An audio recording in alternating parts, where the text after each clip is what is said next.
You may well be looking at today's game and thinking, what sort of pulp nonsense has he got for us today? And a fair assessment, I would have said, because this cover is indeed very pulpy and it's got a bit of a knockoff comic book vibe, hasn't it? What on earth could this possibly be? Well, if you've read the title of the video, then you probably know, but if you somehow have got to this video and not read the title, then let me explain to you what's going on here. So, this right here is, well, it's called Cyborgirl. It took me a moment to realise that it's supposed to be Cyborgirl and not a weird misspelling of Cybergirl. No, it's Cyborgirl, that's how it's supposed to be spelt. The PC version, no less. There are no other versions of this. And B082, not entirely sure what the deal is there. Cyborgirl on the top. And yes, this it's not actually all that bad. It's got a bit of an unofficial look to it. But you know, the artwork's not the worst. I think it's got a good look about it. It definitely looks like it belongs in a pulpy sci-fi comic book of some description. So it definitely looks the part. Looks the part for what though? Well, here's the thing. It's ready to go, so that's the important part. This package contains one 3.5-inch diskette for DOS. DOS, no less. One of the few DOS games actually in my collection.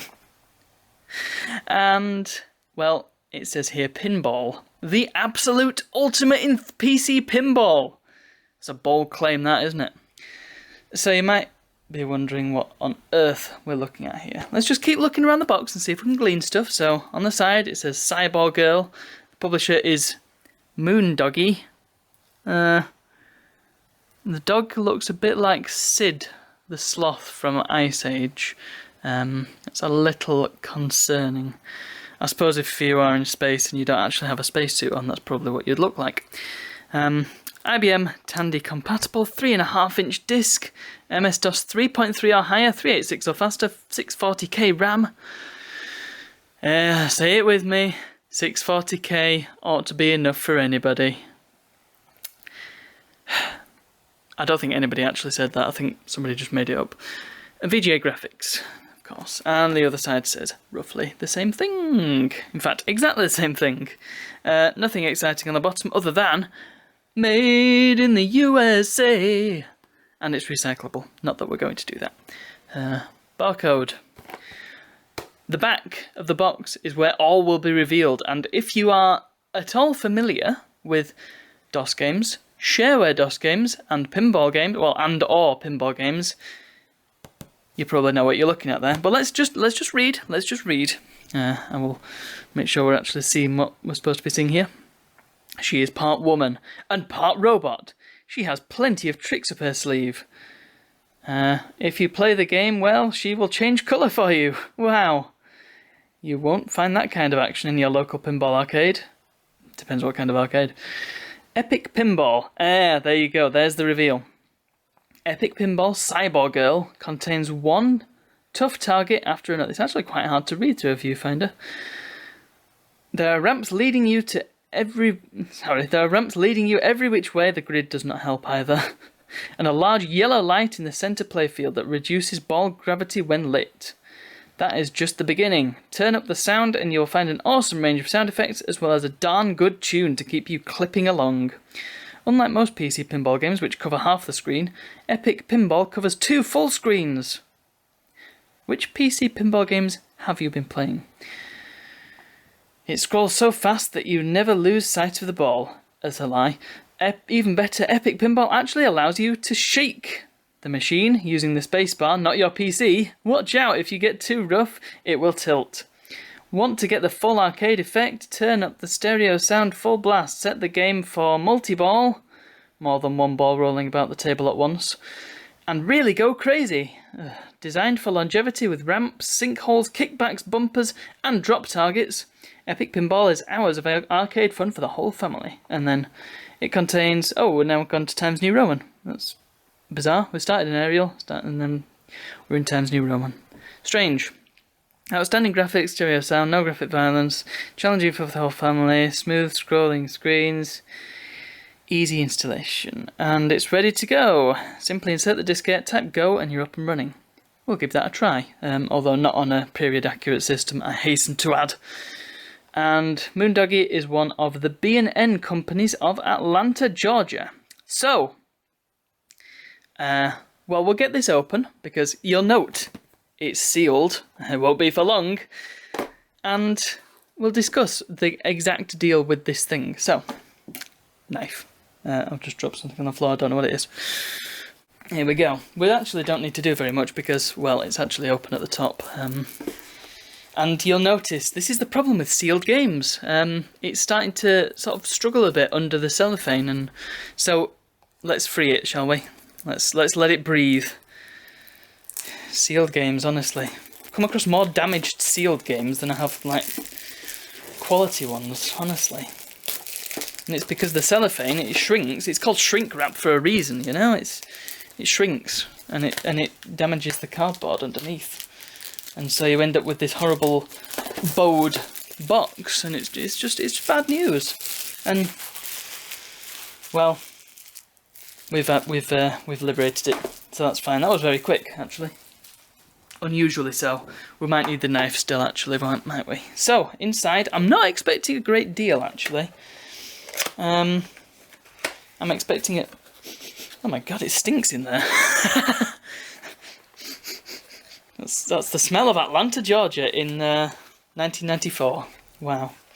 And we have inside, let's just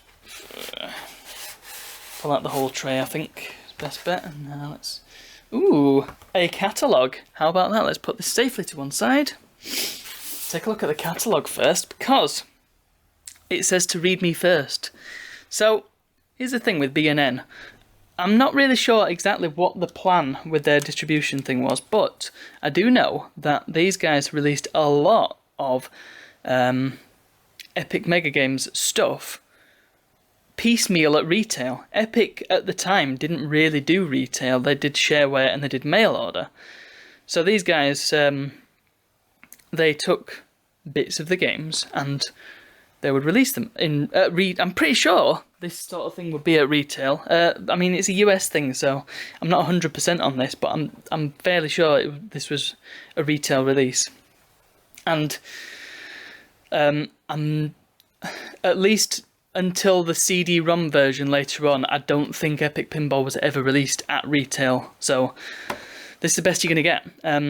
Well, this and the other table that was released in this format. But let's just take a look at the user's guide. Oh, I thought this was a brochure or something now. Disappointing. We've got lots of clip art though. Look, check this out. First of all, I am enjoying the design of this. Look at these cool shapes down here. It's very Web 1.0 look, and that only extends to the strangely widened image here. So. To say that it's supposed to be so simple, this is a surprisingly thick manual, but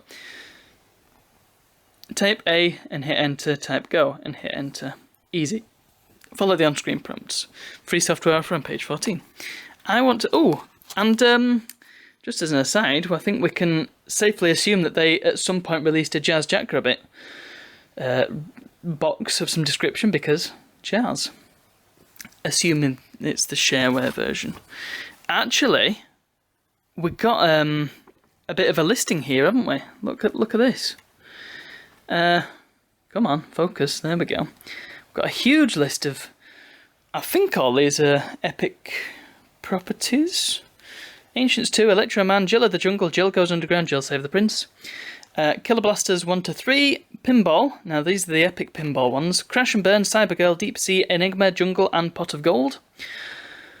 I'm not sure if they're all of the Epic Pinball tables. There are 6 there, and I want to. Well, I thought there were 6 in the full registered copy, but there might be 7 including Android, which is not listed here because that was the shareware version.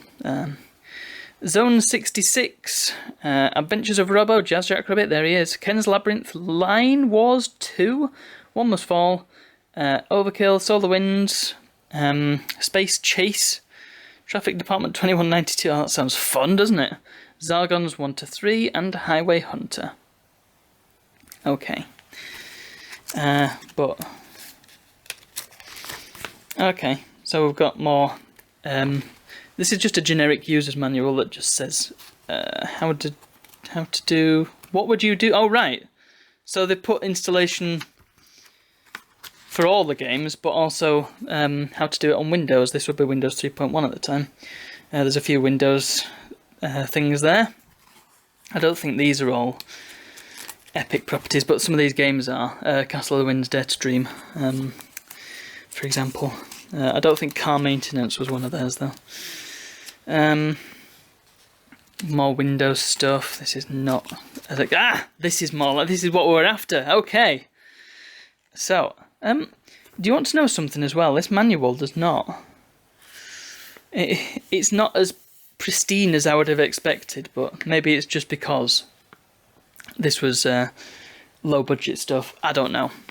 But anyway, let's not worry too much about that. So we've got a listing, if it ever focuses, of other games in the series.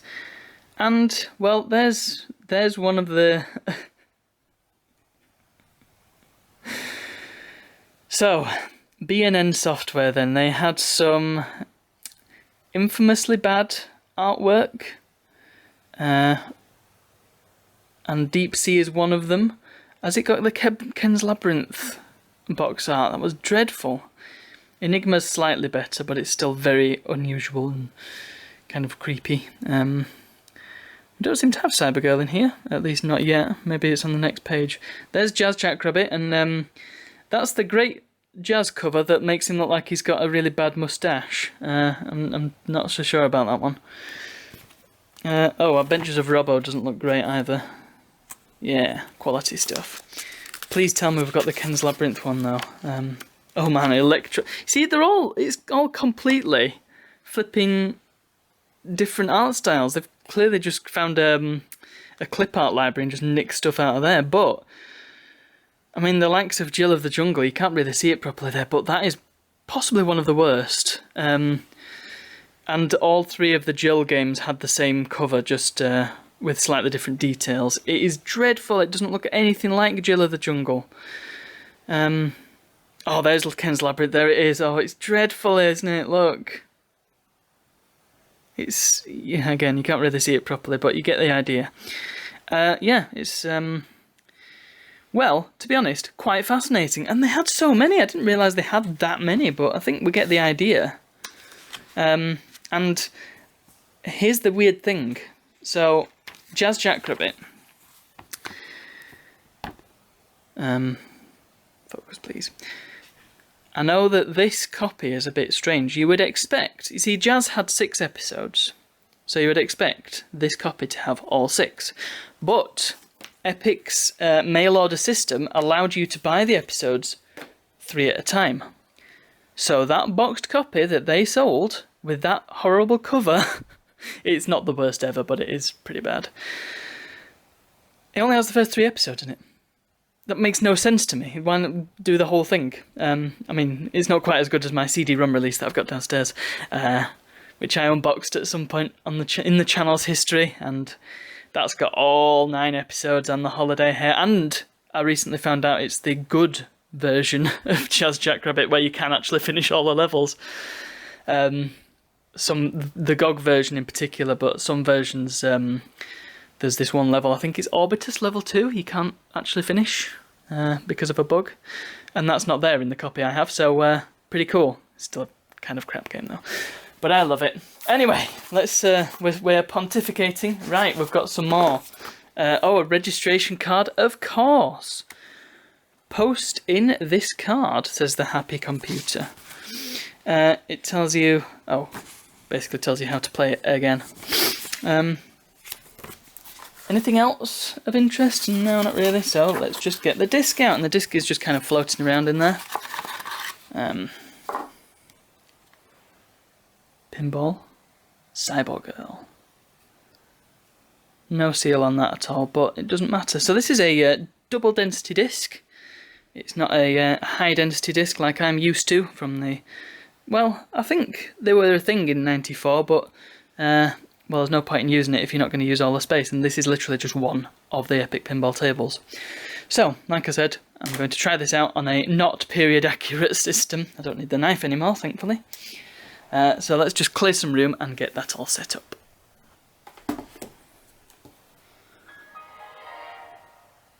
Well, that's not what I wanted. Don't shut down!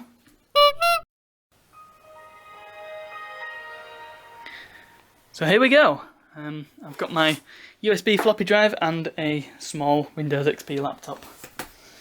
It's going to moan at me because it's very out of date, but it's fine. Sneak preview, actually. I do intend to do a proper restoration of this at some point because you'll notice flashy, but yeah, let's not get into that too much yet. Don't want to spoil myself. Basically, the battery's dead. Right, so in goes the disc. Let's just see what happens. I think it should work on XP. I actually don't know which version of XP we've got here. It is Service Pack 3. Dang. And it's moaning at me. What's it saying? Blah de blah de blah. There are not unused icons on my desktop. I shouldn't have turned this on in ages. Okay, CMD. A.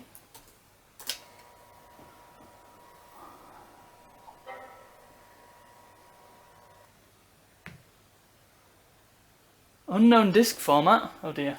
Huh. Well, I guess this is going to be short-lived then.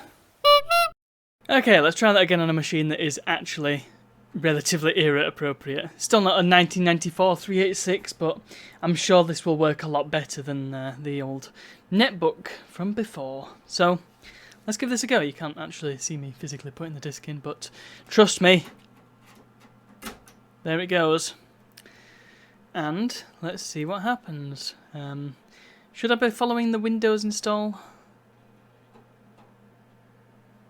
instructions? I mean, well, no. Let's try for my DOS prompt, shall we? So A, go. Let's install it to the C drive. Sure thing. Epic pin. That will do nicely. It's not a fast process. This, it has to be said. I have to say, I do like the presentation though. It could have just been it could have been like the Doom shareware version, and it's just a wall of text. Oh well, there was the wall of text. Cyborgirl is now installed. You need to type the following commands at the prompt. Please write this down. Sure, let's read the instructions. Okay, it's just a help me file. Presumably, this is the same thing as the shareware version would have done. Anyway, that's the README. I'm sure you can get the exact same README if you get the shareware version. And indeed, the order form is here. And it doesn't mention BNN whatsoever. I'm surprised they didn't put their own README in. But anyway, as you can see, yeah, the BNN brochure that we saw, with all the listings of the games that they offer, did not have every single pack, every single table. I don't think there was Gold or Excalibur. I didn't see Magic or Pangea or Space Journey or Toy Factory. So there were 6, weren't there? So we saw Crash and Burn, we saw Jungle, Deep Sea, Enigma. Deep Sea, Enigma, Cybergirl. There must have been another one then. I can't remember what it was. Maybe it was Gold. I can't remember. Anyway, you will note it's all mail order, and it doesn't mention at all. Survey question: where did you get this game? It doesn't mention at all BNN or retail or anything like that. So yeah, it was all when you got these games, it was pretty much mail order, and the BNN things were weird, to put it simply. I don't get why they're not the packs. I don't get why they were individual tables, which is bizarre, and the Jazz Jack Rabbit thing is bizarre as well. But anyway, exit. Need to select our sound card. We have a Sound Blaster 16. We should be able to do ultra high quality. Exit save. I don't know why the audio's not working. But anyway, it's Epic Pinball. You know what the plan is. So this is going to all just be the similar stuff that we've already seen. Introduction, yeah. Leading edge game, pinball. It was one of the better pinball tables of the time. But let's not worry much about that. Let's begin. And actually, interestingly, all we get is Cybergirl. So it doesn't even give us Android, which was the shareware game. You could just download that for free. So I'm fascinated, even more fascinated, that they didn't include that. What a bizarre thing. Did they sell Android separately then? Because that would have been pretty cheeky. I mean, I get that shareware games were sometimes sold, like you could buy a physical shareware disc. But I don't quite follow not including it in this when you have actually paid. I don't know how much these were actually at retail. I don't think it said in the... I don't know the controls actually for Epic Pinball. Shift, okay. Shift and control, cool. Well, it's Epic Pinball. Without any sound. It's silent Epic Pinball, and yeah, it's... well, unfortunately, it's not aged quite as well as certain other pinball games have, and if you want to know all about the pinball scene on PCs at this time, then you need only look for my 3-part series on the matter. I have discussed this at length, but, well, that's not the point of this video. The point of this video is to look at this release, and we have looked at this release. I think we have pretty much caned and rinsed it at this point. So that's B&N Software's Cyborgirl, the Epic Pinball separate release, and if I get any more, then I will certainly update, and, well, I don't think there's any point actually, but if I get any more that are not Epic Pinball, then I'll update you. But yeah, there we go. So thank you for watching that, and I'll see you all for the next one.